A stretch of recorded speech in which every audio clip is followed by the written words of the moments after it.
आपण मसाला पाव बनवणार आहोत. बघूया.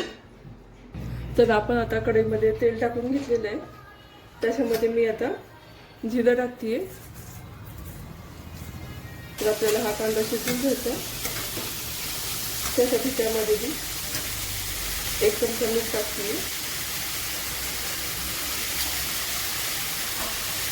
मीठ टाकल्यानंतर आपल्याला हलवून घ्यायचं.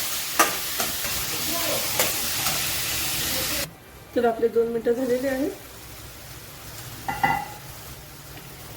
त्यामध्ये मी आता शिमला मिरची टाकते.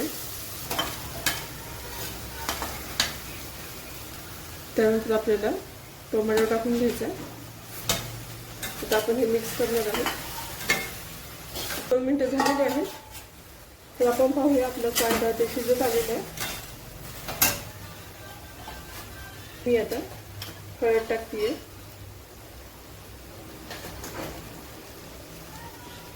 थोडीशी धने पावडर आणि आपण ह्याच्यामध्ये लाल तिखट टाकणार आहोत. आता मी हे मिक्स करून घेते. तर मी आता ह्याच्यामध्ये पावभाजी मसाला टाकलेला आहे. तो मी मिक्स करून घेते आणि ह्यामध्ये मी आता थोडंसं पाणी ॲड करणार आहे.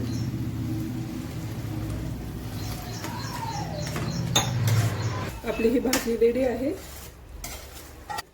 त्याच्यावरती मी तूप टाकते. तूप टाकल्यानंतर आपल्याला त्याच्यामध्ये भाजी बनवून घेतली होती ती टाकते.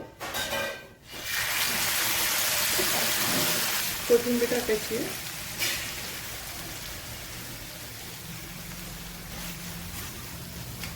कोथिंबीर टाकल्यानंतर त्याच्यामध्ये मी पाव ठेवते.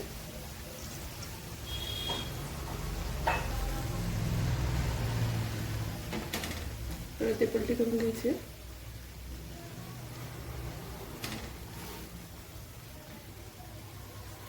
तर आपण त्याला परत पलटी करून घेतोय.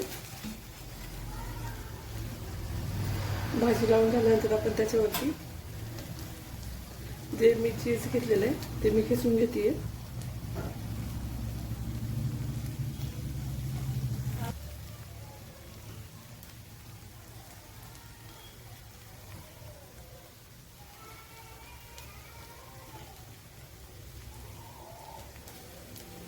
तर आता आपण ह्याला फोल्ड करून घेऊया.